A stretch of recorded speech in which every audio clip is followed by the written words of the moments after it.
我就在想，谁也靠不住，那就是主。直到一天，我在城市寻到你，彷徨空虚，悄然消失远离。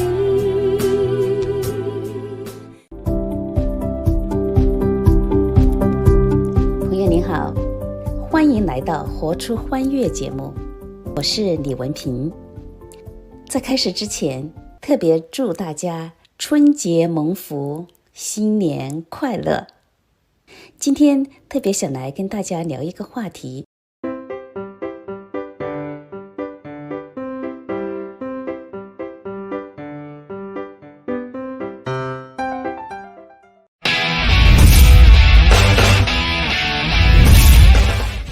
如果说你要用一个比喻来形容爱，你会怎么说？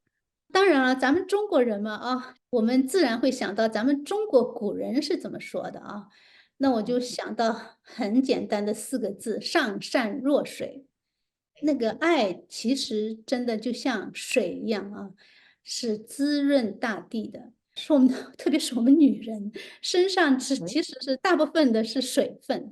那我就在想，这个形容应该就是水吧，它又是很柔的。但是呢，又是有很大很大的力量的，而且是滋润生命的，所以我想上善若水4个字来形容这个爱。哇哦，OK，特别的棒。朋友们，你们有没有想过爱跟上善若水这个词联系起来啊？这就是上野非常特别的地方。每次我跟他谈话，我都会觉得眼睛经常是一亮啊。好，那么上野，你刚才提到爱跟女人哈，你觉得爱是好像水一样，那么爱对于男人和女人这上面有怎样的不一样？当然了，女人对爱是特别敏感的了啊。我想上帝造我们本身就是为了帮助亚当嘛啊，那用什么来帮助呢？当然就是用爱来帮助了。那我曾经听到过一个人分享，他说男人跟女人之间，他说男人给女人一个精子，女人就给他一个孩子；男人给女人一座房子，女人就给他一个家。男人给女人一个亲吻，女人就给他整个新生。我觉得这个形容的非常好啊。男人当然是他是一个 provider 的一个供应者的一个姿态，当然是那是过去了。那现在女人自己也可以供应自己，但是女人永远是一个爱的给予者。假如说没有这个给予的对象的话，那你给谁呢？所以嗯我自己的感觉就是，人其实是所谓的接地气，就是要寻找这个爱的给予。我相信我就讲讲我自己年轻时候的故事吧。年轻时候我跟我先生谈恋爱的时候，我最大的感受啊，就觉得，哎，突然我进到了一个暖房里面，就是被一种温暖的氛围给包围住了。那当然，我自己心中充满了爱了以后，我也第一次好像给予，就有能力给予爱，这是第一个故事了啊。那第二个故事呢，就是我女儿出生的时候，当时我是35岁，正好博士毕业了，然后在纽约公立图书馆的艺术系艺术部门当了主管。那我自己当时呢，虽然就是说事业也成了，那个学位也拿到了，但是我总觉得心里好像还是觉得好像 missing something。嗯嗯那什么东西呢？在有一刻的时候，我突然意识到我 missing something，就是嗯我女儿出生的时候，她的第一声哭声，她哇一下子哭出来的时候，那个美妙的声音，一下子给我一个启示，就是哦，嗯我终于有一个人可以完全没有条件的给予，把我的爱给出去了。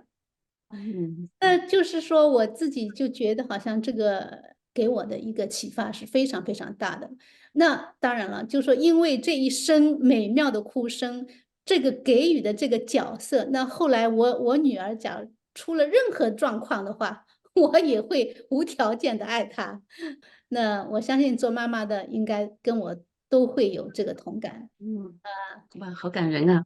呀，我就想到，好像爱好像是在我们这个人世间一个流转的这么一种很宝贵的。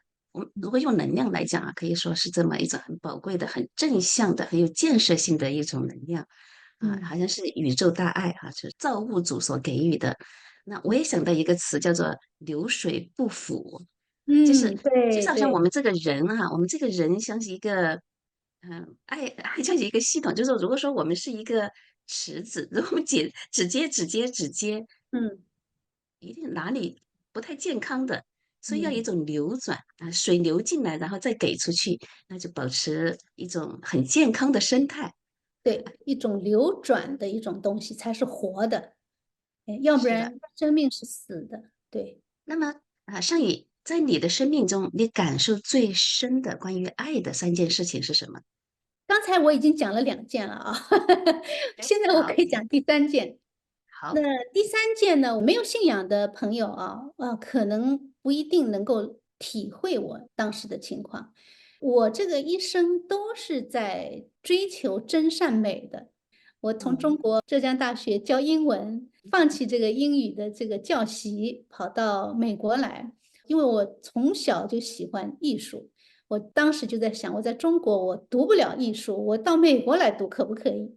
那我就跑到美国来读，那就是追求一种真善美吧。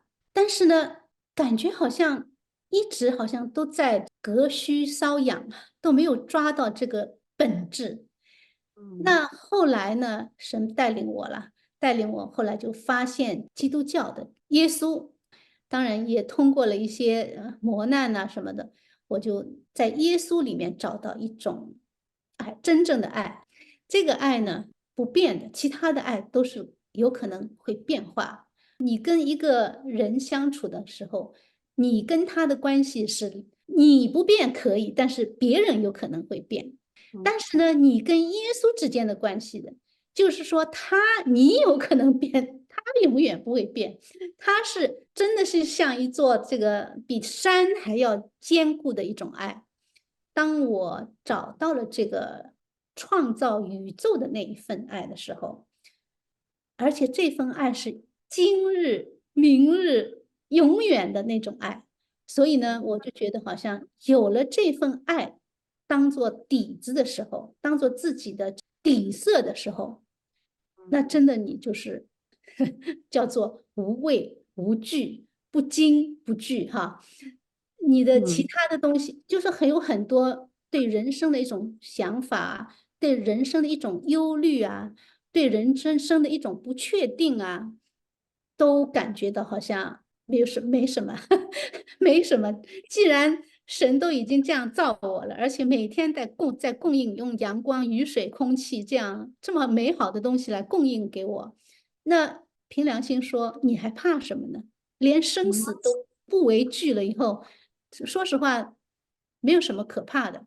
所以呢，就是嗯说，在这个时候呢，你就会产生一种真正的勇气，也会产生一种真正的宽容，然嗯后呢，也会产生一种真正的平和。我应该说是一种爱的一种感觉吧，安全感，这嗯哼。些全部都在这个神的爱里面被大雨伞给罩住了。呀，你这个比喻特别的好啊！你说大雨伞，我想到有一句词就是说，就是你的爱就像一个漏雨的大雨伞，就是嗯就是在一些关系中哈，好像嗯比如说承诺，在爱情中的承诺，说我要为你遮风挡雨，嗯可是自嗯嗯己都是漏雨的，我遮在那里，可是我自己是漏雨的大雨伞哈，这是人的爱，人对，的承诺，就是嗯心有余而力不足。那我看嗯到你是底气，在爱的上面底气是很足的。嗯其实刚才说的，本来我想问你一个问题，就是说你如何形容自己啊？那在你自己讲自己之前，我有一句话来形容你。嗯通常我们比喻女人的时候，常常好像说女人就是花哈，嗯但是我觉得想到上雨的时候，我是想到一棵很美好的开花的树。就是有花的，可是是嗯一棵树。树跟一般的花的区别在哪里？它的根特别的深，会长得非常的茁壮，按季节还会结果子的。那么，对，我就觉得你特别的有勇气啊，面对生活中很多的挑战。比如说上一次加州这边这个大火，嗯。哇，你们那么漂亮的房子被烧掉了啊！我也很感恩，在那之前啊，有机会到你那里享受你们这个先生的才华亲自设计的这么美好的100万美元那种风景的这么一个房子，可是就这么毁于一旦啊！然后你们那个态度，哇，我真的是觉得这是一棵开花的树。你可不可以简单讲一下你当时的心境是怎样？嗯，生不带来，死不带去，咱们中国人都说的是吧？所有的好东西有可能有一天都烟消云散，连我们自己都就是在合适的时候就烟消云散了。所以呢，就是说，我认为，当然是会有一点可惜啦，但是这只不过是生命的一页嘛。一个人的一生其实是一本很厚的书，当然就是说你每一页都翻过去翻过去的时候，这一页翻过去的时候，你会惋惜吗？也许，但是呢，下面这一页还有更好的呢。就是嗯说我们这些人，我们自己人生，我们自己就是写故事的人。嗯那有一个灾难来了，这是不是你所能控制的？你这个故事呢，写了这个阶段过去了，那今后还有更好的故事呢，是吧？嗯所以呢，我就觉得就说，不一定是一件坏事。确实是，这个事情完了以后，给我先生，因为他喜欢艺术，也喜欢建筑，就给了他一片天地啊，让他能够在这个上面重新建造一个更加美好的，发挥他的创造力的一个机会。那他现在是真是享受的不行，所以有的时候我们就在想，神呐，真奇妙，他所做的事情没有一件不是美事。那这样想了以后，很容易嗯就释怀，而且很容易用正面的眼光去看。，OK，就能够拿得起，能放得下了。对对，那 OK，人你不拿得起也得拿得起，你不放得下也得放得下，这是没有选择的。那既然没有选择，那为什么不选择放下呢？OK，嗯好，这又是一个人生的智慧。好，嗯。尚玉，那么如果说你来形容你自己，你会怎么形容？你知道吗？我是属牛的，而且是春天。我的小名叫南晨，南方的早晨。哦，那为什么呢？因为我是早上生的，又是属牛的，所以我老是把自己定位成一个南方的早晨，在地里耕田的一头牛。哈哈，OK，一头牛，一头很美好的牛。一头扎在地里，愿意耕种的牛。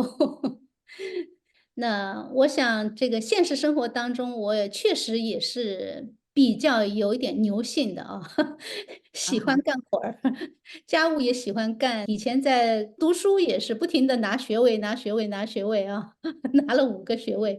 工作的时候也是一个人可以做3个人的活儿，然后那个写书也是不停的一本一本一本的写。服饰的时候也是就不停的做，好像就天生就是喜欢干活儿，喜欢付出。而且是春天嘛，这么美好，百花盛开，我一头牛在这地里干活儿，我觉得也是很享受的一件事情。Yeah，啊，就是对。非常的落地哈，非常的脚踏实地的来做，是行动派的，是吧？是，属于比较行动派的。太棒了！如果说你们没有读过盛宇的书哈，你们去查一下他的书啊，哎呀，诗情画意。我就在想，一个又能做管理的人啊，一个又能写诗的人，这好像就是一个有点像一个两极。他的大脑的左脑和右脑怎么就配得这么好呢？我真的是太好了，神给他这么多恩赐。